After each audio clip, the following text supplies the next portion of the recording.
Let's start working on some energy levels around here. The world might be over, but the Michael Anthony Show continues to battle on. And before we bring you this week's guest, Aimee Osbourne, I want to ask the listeners, the weekly listeners of the show, why aren't you rating? Why aren't you reviewing? And to the number of listeners to this show who would have a following of some sort, share the fucking show. We're talking to you, George Groves. Can we start pulling our weight around here? Episode 110, here we go.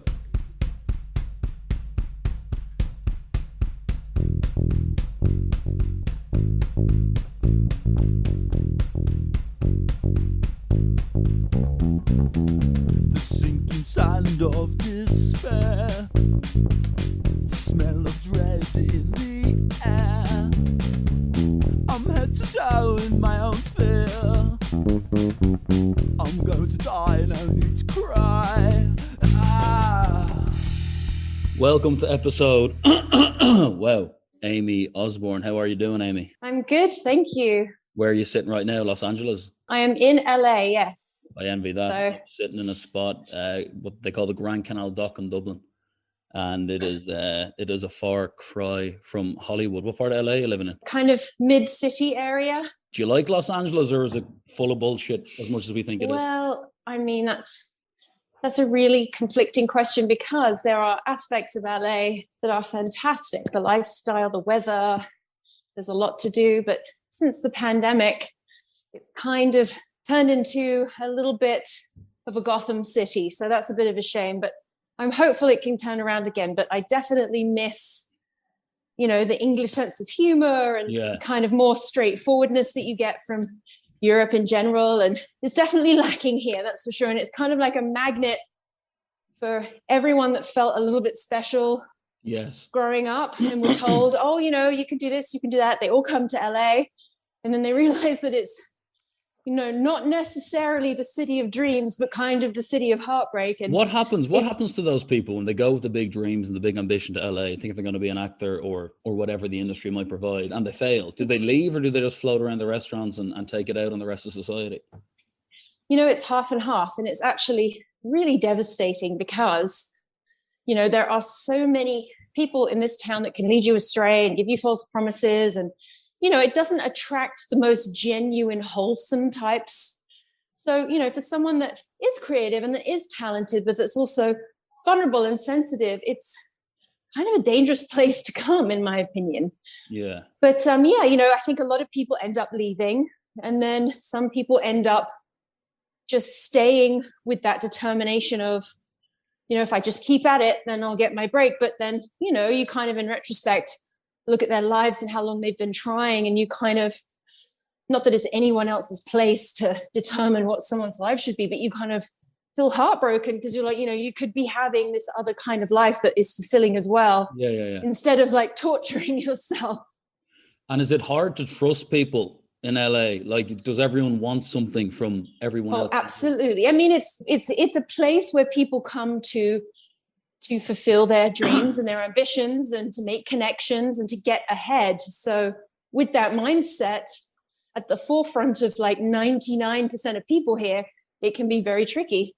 Was it hard for you, with the family name, obviously being the daughter of the iconic Ozzy Osbourne, to trust anybody growing up? As in somebody, if I align myself with Aimee, there's a chance of a pot of gold at the end of this somewhere. I don't think that will ever fully go away, unfortunately, because I think, I've had a lot of really challenging experiences with people for that kind of reason. I mean, I've also met some incredible people, but, I definitely know in my life for the right reasons. But, it's one of those things that always plays tricks on you. Yeah. And it's also, to be fair too, it can be a really convenient, escape route. Like, it's very easy to peg people that way, and that's not always fair either. Yeah. So you just have to kind of stay balanced about it. But, I'm pretty clear on the signs initially now at this point. It looked like you kind of knew early about what it is like to be the child of someone who was so famous and the fallbacks of that in terms of how it's difficult to trust people. And I actually watched recently on YouTube a Joan Rivers interview with you and your siblings. And Yes. it seems like you even knew then. You're 6 years I did. of age, and there's something within me watching you that says she's a little bit uneasy about this. Yes. And I think, you know, I go back to that interview a lot when I kind of get a bit heady about a lot of it, family dynamics, and just, you know, the kind of bizarre environment in which I grew up in, as you know, blessed as I have been for many reasons. It came with its fair share of challenges as well. Yeah. And I just had a very, very clear understanding very early on. And I don't really understand why. I was always, I guess you could say, hyper aware, which isn't always easy, but do you reckon it's anything got to do with being the eldest child? We're all very close in age. So I don't know. I think there was always so much going on for my parents with their careers. And, you know, you add 3 small children to that, and it's a very hard thing to manage. And there's sometimes a lot of chaos, but I don't really know. I mean, we're all so different, which is always interesting in families. You know, sometimes you get siblings that, you know, are very similar, and sometimes you get some that are really different and almost in a bizarre way. So I think we're all very unique and individual in that way, as far as how the experience affected us. When you were like, let's say, a toddler or coming into that 5, 6, 7, 8-year-old age bracket, is it strange to have grown up even in a pre-memory stage in the public eye? Like, an opinion was formed of you. Your birth would have been documented. It would have been news. Everyone was aware of your existence nearly before you were. So by you're 6 or 7, you're thinking, okay, I'm apparently important, but I don't know why. I just feel like a human. Well, I never felt important.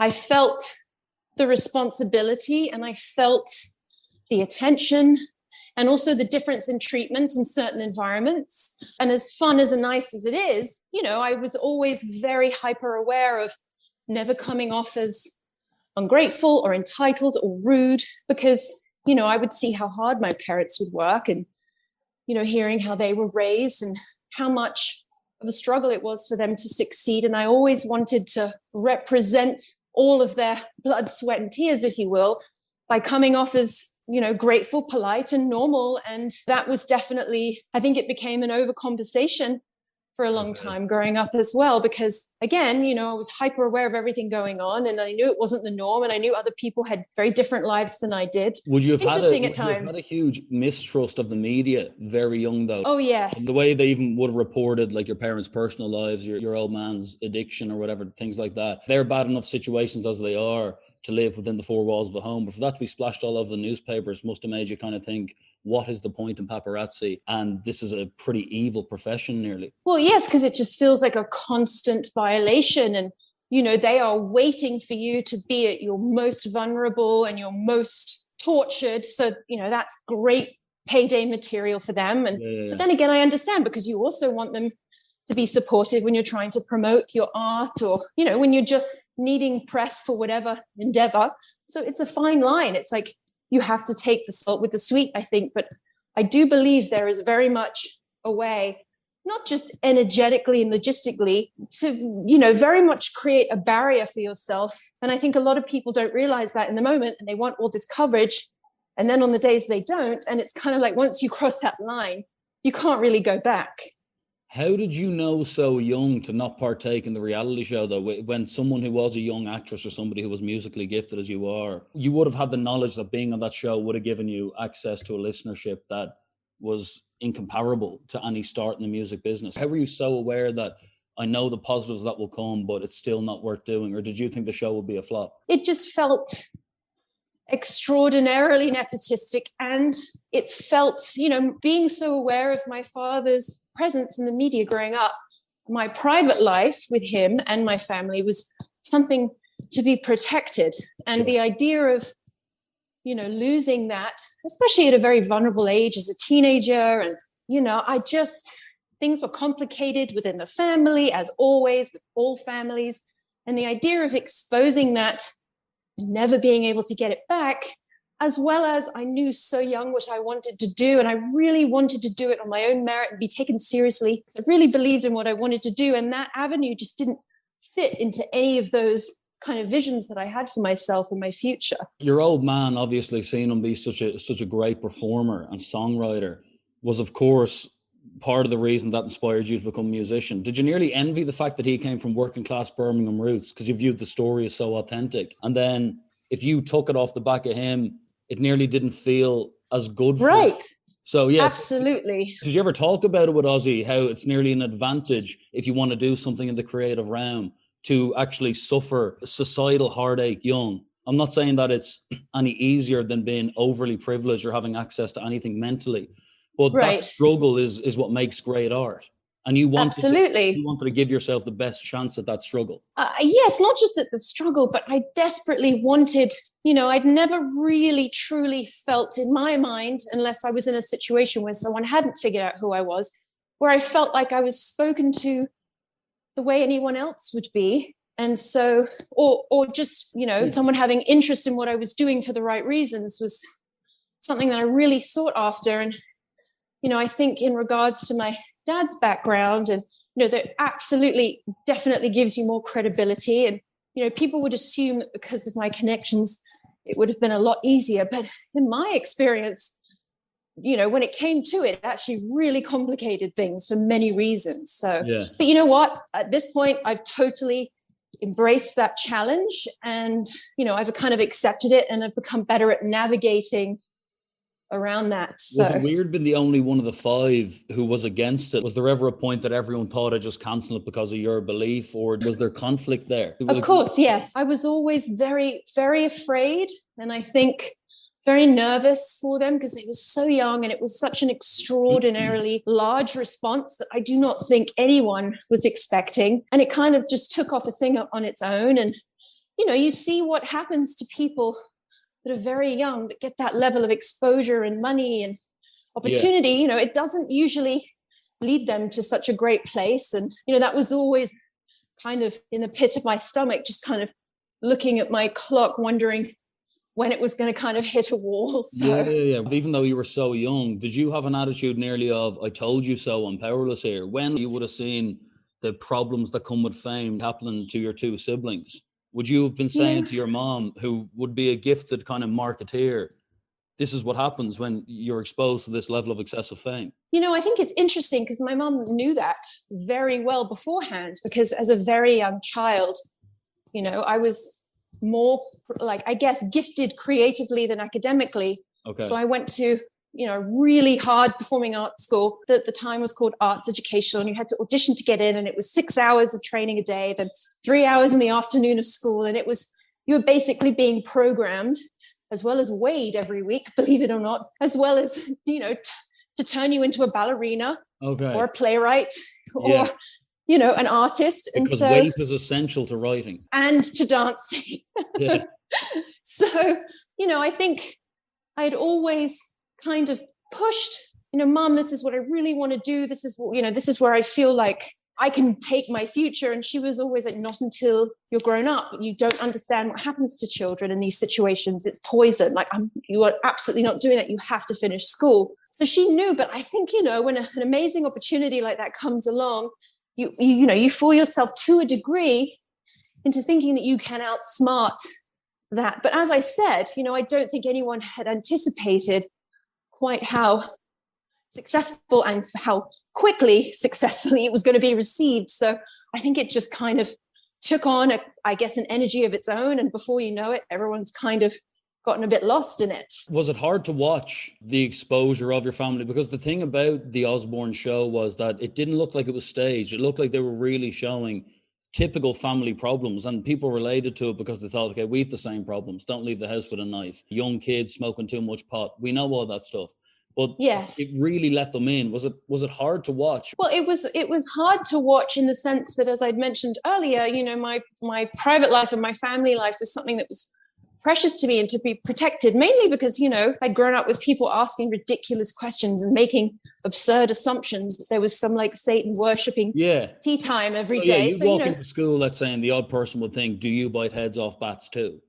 Oh yeah, I got all of that, which was just ridiculous, but kids will be kids. And so I think, that had impacted me quite a lot, because I was and am, a little bit more sensitive than the average person. So, you know, it felt really exposing and scary, the thought of that all being, I guess, in everyone else's home on their TV. I got into you because I heard the tune Cocaine Style, which I just think is an unbelievable track. Oh, thank you. Lyrically, extremely powerful. And I'll come back to that, but I got into you because of that tune. And I was kind of thinking that for your age, the age you decided to release that, it seems a bit delayed for the talent that you had. Exactly. Did that show push you back? Yes. You were already afraid of fame, but when that shit made the Osbournes kind of generationally relevant to the new generation, but Ozzy was known as the substance abuser guy who walked around his gaff giving out about dog shit, and Jack and Kelly and Sharon took on new personas. Did it make you run away from doing what you wanted to do even more? No, I tried, but unfortunately the show just became so huge, there really wasn't much focus left for me. And I was, 16, 17. You mean within the family? I was 16, 17, and they were all trying to keep up with this show. And I was just kind of like, okay, well, I guess I'll just keep writing and working with people. But then because I was kind of on my own and young and, kind of vulnerable, I attracted one ill-intended person after the next. So, it took me down, the rabbit hole of just utter momentum blocking and chaos and disappointment. And, that's why I always kind of think it's interesting when people assume, and I would in their situation as well, if I was an outsider looking in, why were you not able to materialize this early? What was the problem? Like, this is a no-brainer. When it was actually incredibly complicated. It felt like I was in a maze from hell, basically, and I couldn't find my way out. Was it 24/7 that the camera crew was there? Like, was it all consuming? Yes, absolutely. Shit. But I had moved out at that time because it just wasn't compatible for me to still be living there and have that going on. So. And what was Ozzy's opinion on it? Would it be that he was kind of always the talent and that Sharon was the person that maximized his talent on a wide scale? Is that why it made such a good combination financially and commercially? I think so. Like, Ozzy didn't really give a shit about the show. I mean, he did, he very much goes with the flow. And the thing about Dad is that he is so gifted in remaining authentic, no matter what circumstance or situation arises. Yeah. He is who he is. And I think that's why, he is so loved, because you're getting 100% authenticity, and his authenticity happens to be adorable, funny, lovable, humble. He's just. What do you think actually built his resilience, his background?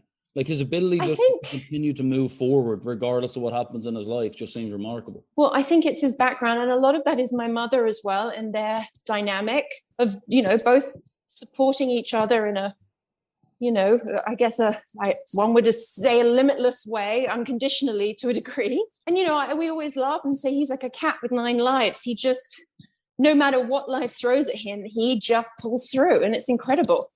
But the way his music is so authentic, and he never gave a shit about the rules. Reality TV seems like something that's a little bit too shallow for Ozzy Osbourne. Did he ever have any guilt for that just being a little bit money chasing as opposed to representing him? Or did he just view it as a piss take and he didn't care? Did he ever say, I get you, this is bullshit, I want to make some rock? Yeah, of course. I think my father and I have a lot of like-mindedness in certain things. We're happy to kind of sit there and chat to anyone about anything kind of thing. And, we definitely are allergic to bullshit. Like him and I, my mum always laughs, like we were not blessed with poker face. I mean, if we are uncomfortable or don't like something or feel like something's off, it is written all over our face. Yeah. I mean, it's kind of, it can be problematic at times, and it's not intentional, but, I'm sure for everyone involved, there were days and times where, you question your decision for something that life-changing. Because you're someone who is motivated by the art of songwriting and music, and you understand that it's an expression of pain, because that's what all great songs are, and a lot of the tunes yours I've listened to, you can see that in it. Is it more kind of understanding that Ozzy had these problems with drugs and alcohol that he couldn't bury for so many years because you knew it was key to the man? Was it nearly part of the love as opposed to a resentment of, why can't you stop? We're your family? Is it different than if he was, let's say, just a lawyer who loved cocaine? Some people from the outside could go, how weren't you more angry at your dad not being able to put the drugs away? But you kind of knew it's nearly part of his genius, a sad part, but it is part of his genius. Well, of course, I think with incredible talent like that, there is a flip side. I mean, you look at comedians, you know, they can light up a room and just crack you up. But in their personal life, you feel like you're around someone that needs some serious antidepressants and some therapy. You know, so I think it's the flip side to having these gifts. And I also think too, when you are gifted like that, you're hypersensitive, and 90% of people around you aren't going to know how to navigate that around you. And I just think it's a combination of, you know, generation. Yeah. And I think at the time in music, and I think this still does go on, it was very much, I think especially before he met my mom, it was like, fuck it, just give him whatever he needs and wants to get on that stage. And, you know, that's a really toxic mindset in the whole of the entertainment industry for years. Yeah. You know, it's like, just prop them up, give them as many pills as they want. We've just got to keep this act going. It's an outrageous profession, and the people who profit most from it are the people who aren't on stage in a way. Like, it gives thousands of people jobs who don't have to perform and don't have to deal with the nerves and deal with the judgment. So they're obviously going to sacrifice the person they put on stage for their own gain. And it's people like Ozzy Osbourne who pay the personal life price for that. It is rare that somebody can hold down a family that represents an element of normality. That was kind of the appeal of the Osbournes. It was seen as a dysfunctional family, but it was actually ridiculously normal. Like family meetings, right. Dad wants to leave and the mother's kind of trying to rule with an iron fist, but is kind of nearly too sensitive deep down to have her kids really go by her rules. Like it did represent the everyday people. Of course. And I think that's, you know, it as kind of dangerous as it was to enter into that world, there's always a positive and a negative. And I think that it brought a lot of people together that maybe felt ashamed or isolated or conflicted about their background or about problems within the family and within themselves. And I think it really kind of, you know, gave people a sense of community and, I don't know, hope. And I guess just feeling connected as human beings. Because you have a deadly voice and sense of melody, was there ever just 1% of you on a bad day in the early 90s, in the 10s, that goes, fuck it, I'm going to do a duet with my old man and I'll get hundreds of thousands of listens and I'll go from there? Or were you just so hell-bent on authenticity the whole time? I just, you know, I think at that time I was really confused because, you know, my self-esteem was pummeled because I felt like I knew I could do this. I knew I had a certain amount of talent that I think is enough, but I just couldn't really be taken seriously and I couldn't connect with the right people. And as I mentioned at the time, my family were just completely engulfed in this other world. So I think I was young and insecure and just confused about what to do and how to do it. Did you develop an awkward relationship with your siblings who were doing the other thing, who were using the name for fame because it was something you were so adamantly pulling against? Did it nearly seem like you were judging them in their interpretation? Like was the relationship rocky for a few years? You know, that this is a really tricky question. And as much as I would love to answer it and go into it, it would cause, you know, some issues. So yeah, all I will say to that is what people would imagine, you know, is the truth. But yeah, so I can't really go into it more than that, but I get you. But yeah, when you hear, let's say the remake of Changes or the Papa Don't Preaches, you're kind of thinking, okay, this is just getting ridiculous. I'm doing an impression of Kate Bush over here pretty accurately and I'm getting ignored. That's what you're thinking.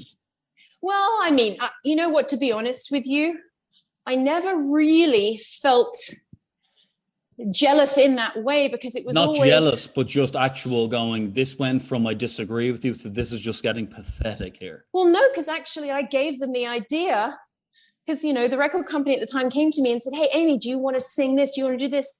And I remember looking at Scott, is his name, who was doing A&R at the time. And I said, Scott, leave me alone. Just have Kelly sing Papa Don't Preach and call it a day. And his eyes lit up and he was like, that's excellent. We'll do that.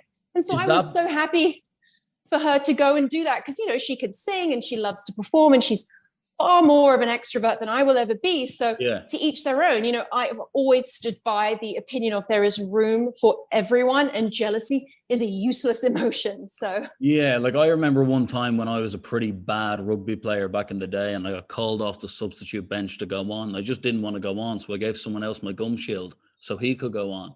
Was there an element of you that because the show and the ostracization, it started off with, I'm the leader of the kids here. This is what we stand for. We're not going to be these typical LA people who are friends with Paris Hilton and Kim Kardashian. We're Ozzy Osbourne kids, for fuck's sake. We came from Aston and Birmingham, okay? We are creative people. And then it became a bit of, oh shit, this really worked out for them. And then you were nearly kind of intimidated by the siblings' extroversion in a way. And you know what? I never experienced that. And for me, it was, you know, I think as you mentioned that interview with my father when we were all very little, you know, those dynamics have not changed. What you see there is the dynamic.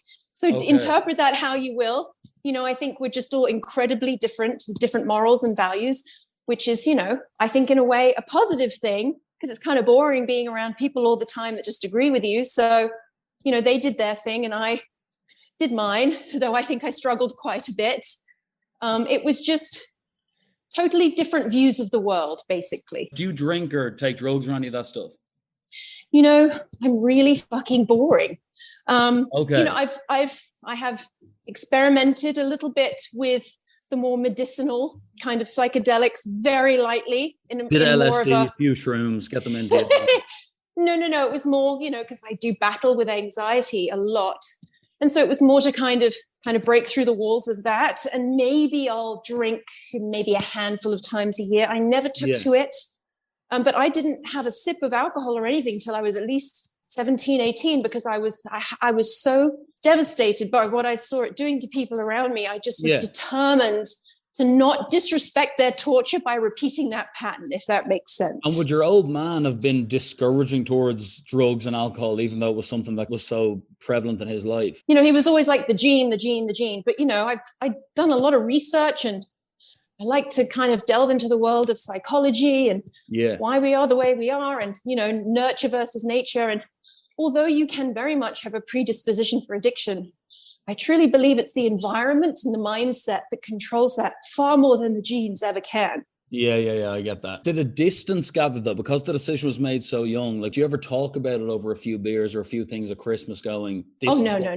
This is what we think of each other? Or has it just been, they are now celebrity culture figures, Kelly Osbourne, Jack Osbourne, and you're Aimee Osbourne and you're getting on with a synth pop band that could do big things. You hope to do big things. And if you do, it's going to be authentic. But the distance is now established nearly. They are siblings and you are just a sibling. Like a distance. I'm just like kind of like a weird, kind of quiet, separate family member, I guess you could say, you know? Yeah. And that has been that way since we were very small children. That has nothing really to do with the reality show. It was just, we were always just very different.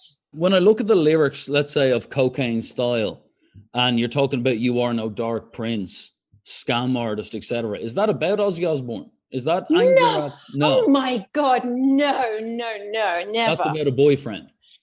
Well, I don't even know if it deserves a title like that, but I think it's, you know, it comes from a place of, you know, when I was mentioning before, just being surrounded by people that are essentially Heidi, that are destroying themselves. Heidi, behave yourself. Come on, we're doing a podcast here, Heidi. Heidi, leave it. Sorry. Oh my goodness, I think I'm gonna have to let her out. Sorry, 1 second. No, don't worry about Heidi. it. What breed are we talking?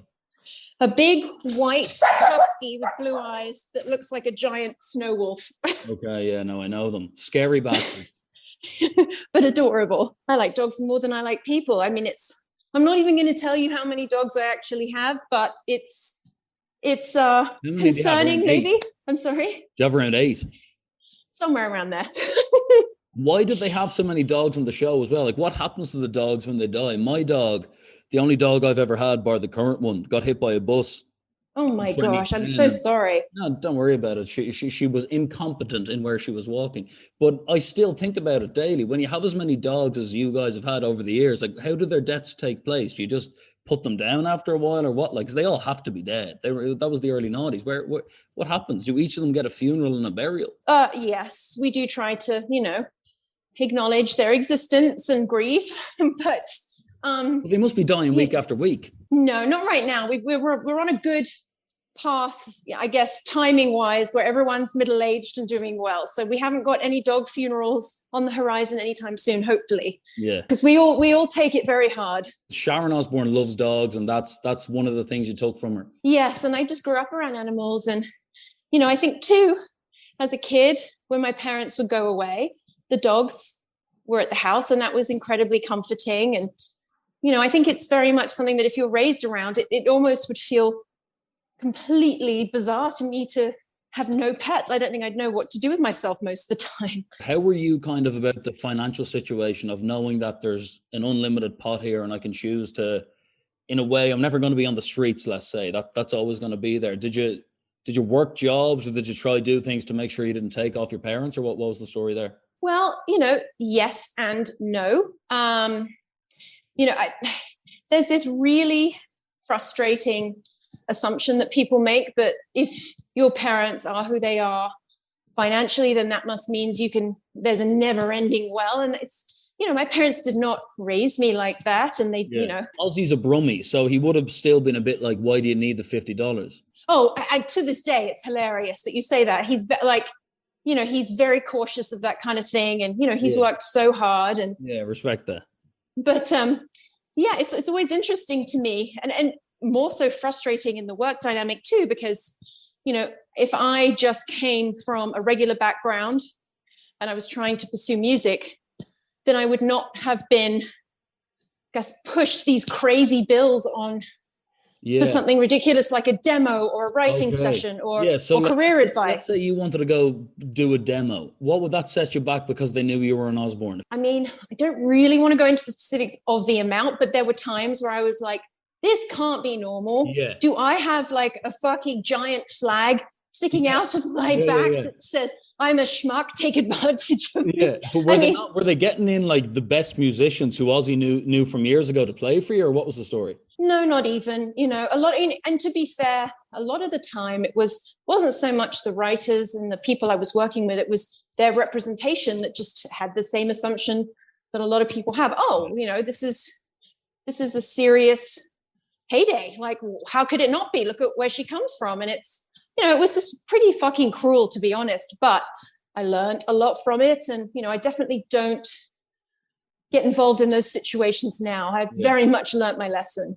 So the situation is, if you're going to be the child of someone who is basically invented heavy metal, it's either use the name and make it, or don't do it. And then the other alternative to making it in music is come from nowhere.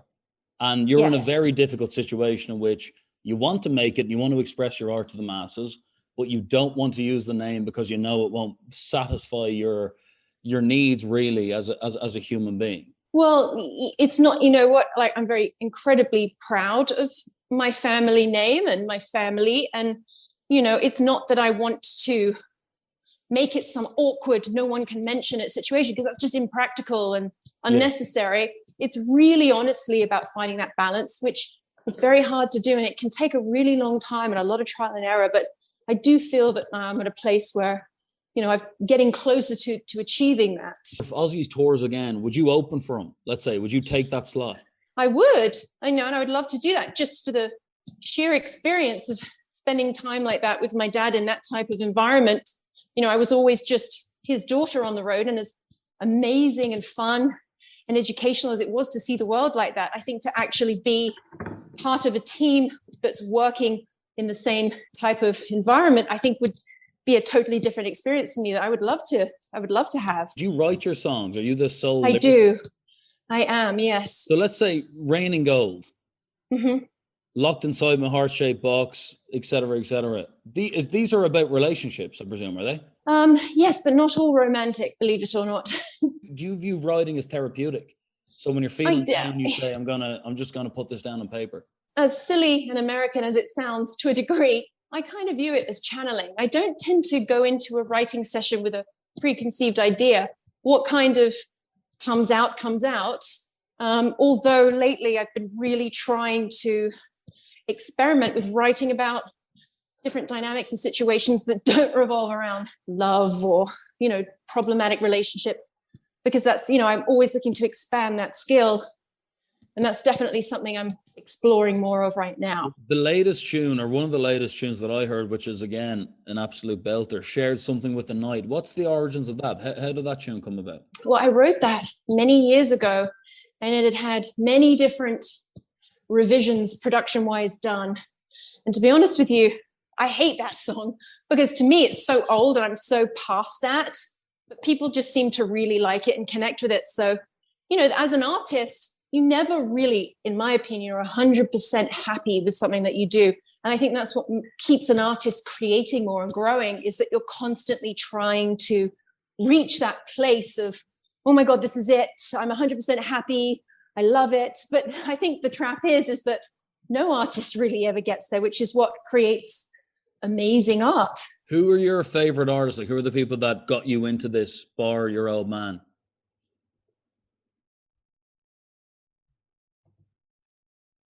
She's after muting herself. You're on mute. Hello? Yeah, sorry, you were on mute there briefly. That's strange. Okay, so what I was saying was, I think Heidi came back in and was just hungry or some shit. I don't know what's going on. Yeah, it was hard. Let's blame it on Heidi. Do you like Sinead O'Connor? I love Sinead, Kate Bush, Massive Attack, PJ Harvey. I got really into Lauryn Hill. Many different. Who from Dublin? Based on what I've listened to your stuff, I'd say you're a bit of a My Bloody Valentine kind of cat. Oh yeah, I love My Bloody Valentine as well. Cocteau Twins was a big one. So yeah, I spent most of my teen years locked in my room just listening to music. Why? I think my parents thought I was on drugs or something, because they're like, you never come out of your room, what's going on? But I was just, in this sonic wonderland with my little CD flip book, just going for broke, listening for hours on end. Because you would have seen so much risk taking right in front of your nose and so much controversy, were you nearly afraid of life in a way? Is that why you were in your bedroom? You're kind of like, I just don't want any trouble. It's really scary out there. People write about everything my dad does. I want to sit in my room and listen to tracks. Yeah, I think there were elements of that. And even still, I'm definitely more of not a recluse, that's too extreme, but I tend to need a lot of time in my own environment by myself. And I think just growing up with so much attention around you and people and, fast-paced moving, and all of that kind of thing, I think it's only natural for certain types to want to kind of go inward a bit to kind of escape it. So you could have walked down to your sitting room or kitchen any given day in your adolescence and there sitting as Elton John or some character like that. That's just a normal Saturday afternoon. I mean, it wasn't like some members club where it's just a bunch of super talented, privileged people laying around. It was, we'd have people from all different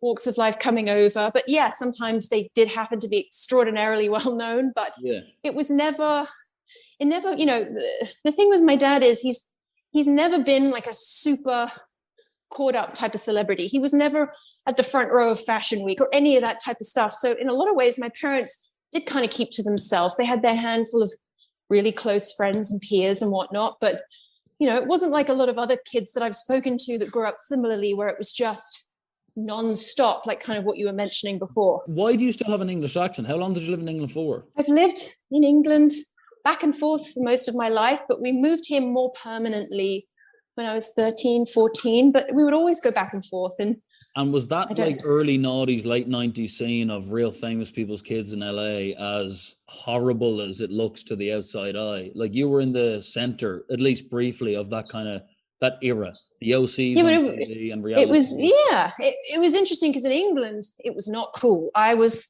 the daughter of a freak and whose parents were scared to let their kids come over and I'd get all the looks and the judgments. Whereas here it was, well, your dad's only a rock star. My dad's a billionaire and he owns this movie picture house. And wait till you see the sex tape I have up my sleeve. Right? It was just it was a totally different mindset. And so that took some adjusting because, English people, and I'm sure Irish to a degree, it's not cool and it's not encouraged to be super vain and super showy. It's like you are cringed upon if you behave that way.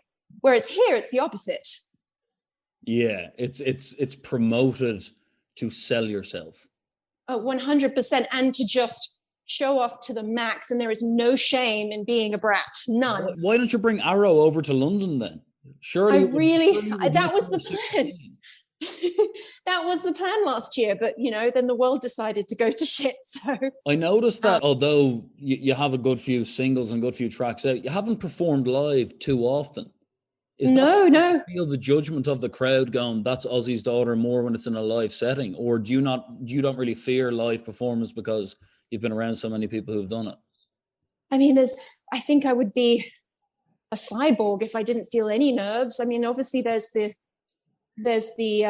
weight of not wanting to disappoint people and the sense of responsibility that people have invested in you and have paid to be there, and you want to give them an amazing experience. And that, I really hate to disappoint people. So that is where some of the nerves come in, but I don't really get too caught up in, this is, they think they're going to get, a show like my dad or whatever preconceived notions. I never really go there. It's not show like my dad, but it's people going, Ozzy Osbourne's daughter, she refused to do the show. What do we have? Let's do it. Right. I mean, it's honestly not so much, I really don't get that heady about it. I mean, if anything, I was more disappointed last year that I couldn't have toured and, performed more, but it's definitely on the horizon in the future. And I'm looking forward to that. And England is definitely somewhere where I really want to spend more time and I reckon you got to bring the Osbourne name back over to the UK. We've LAified that shit too much. I reckon you just. It's very true.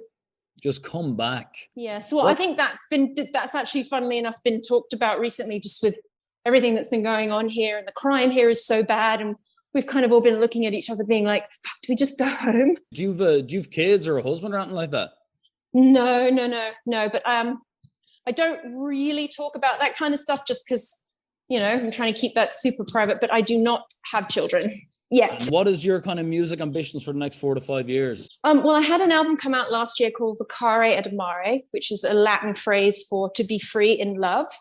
And I'm really happy with how that turned out. So I guess it's just about continuing to grow as an artist and create more music. And I don't really like to be boxed in to any one genre because there's so many different genres that I find so inspiring that really resonate with me. So I just would love to experiment a bit more with that and just keep making great music. I also want to get into writing for other artists as well. Just for the reason of being able to actually assess what they can represent through your word, or just for a bit of buns? Because it is writing for other artists. There's a good bit of clout in that. Like, for example, I listen to Cocaine Style. Let's just say, for example, if you gave Cocaine Style to any of those commercial Ed Sheeran, Dua Lipas, that is a massive record. Like, there is melodies in that I've been singing it for the last 4 days. People are asking me, what is that tune? I'm saying, wait till the pod comes out. There is patches all over the place. And I can't believe the Spotify listenership either. It's like you literally don't give a shit about anything other than writing and making the tune. I know it's worked against me a little bit. Like, I need to push myself a little bit more to get a little bit more out there, but I'm working on it. We're the same. We're the same here on this show, though. We conduct a lot of chats with people like you and people from a variety of interesting backgrounds, and we just don't give a shit when push comes to shove and telling people to listen to us or watch us. It's in a really boring part of the whole game. Are we using false modesty to protect our insecurities? That's what me and you need to start talking about, Aimee. Are we afraid of what they think of us, so we're afraid? That's what therapy's for. But I really want to write for other people, not just for the financial aspect of it, but because I think I struggled so much with trying to connect with and meet and work with co-writers that really understood me and they were in it for the right reasons. And I definitely have a very big nurturing side to my personality. And I would love to help develop someone, and help them avoid going down the craziness that I had to go down. So nearly a screenplay as well could be on the cards, because if you think about what most movies or scripts are about, it's a search for identity. And that's also in the cards, funnily enough. So you're not the search for identity for somebody who has lived under the roof of two people who are idolized. So it's either I need to live up to them, or else I see a disparity between public image and what they are privately, and how late your identity must have come, or still might not be there because of the background you had. Makes for such good content, dialogue wise, writing wise. It's nearly beneficial now. When you get into your 30s, it's beneficial. It's really, absolutely. it's terrible, and then it kind of gets deadly. Absolutely. I mean, I did just write the treatment for my parents' movie that's just been picked up by Sony, so that's exciting. What is it? Is this going to be a biopic kind of Ozzy Osbourne or what? Yes, but it's coming from a different angle, a slightly different perspective, because in my opinion, we've all seen the crazy rock star biopics, the drugs, the rock and roll, the groupies. Yeah. We don't need another story like that. And plus the fact, anyone that has any interest in him knows all of that about him. So this is just a slightly different, more intimate, more unexpected angle. You could age into just being a wily old writer. There's no reason for you to do this financially. It's purely coming from the heart and the soul. Well, I think it's pretty well established at this point in time that money does not buy happiness. And a lot of the time when it's just kind of there for you. Not at all. Yeah. I think it's easier to say that though when you did come from a background of endless. Absolutely. And it has helped, and it has allowed me to even have been able to take this long. You know, any other situation I would have had to have given up years ago. So that's an incredible gift. And that is not something I would ever try and, you know, glamorize or hide behind. It is what it is. It does not make you feel a sense of identity. There's no link between and human. And it does not attract happiness necessarily. It's convenient. And you can have a bunch of stuff, but at the end of the day, you know, you don't take that stuff with you when you die. It's just stuff. Aimee Osbourne, there's a lot more to come from you. It's been a pleasure to talk to you. Thank you so much. It was lovely to talk to you. Next time I'm in LA, there's a little place called the Saddle Ranch. You ever been? Oh my God. Not the Saddle Ranch. You've obviously been to the Saddle Ranch. I'm just miles off. The last time I was in LA, I was around 20. So I'm obviously talking about the Copper-Faced Jacks of the place. We should catch some ribs. Thanks for coming on the show. Thank you so much. Give him my best to Ozzy. He's a true god. I will. Thank you, Aimee. All the best. Bye-bye. It's been how many years, my boy? Audiobook started shorter than You audio still books. don't know my tears of joy. No need to go, just take Radio it cast, slow. podcast or something like that. And have you heard the Michael Anthony show? A nice show.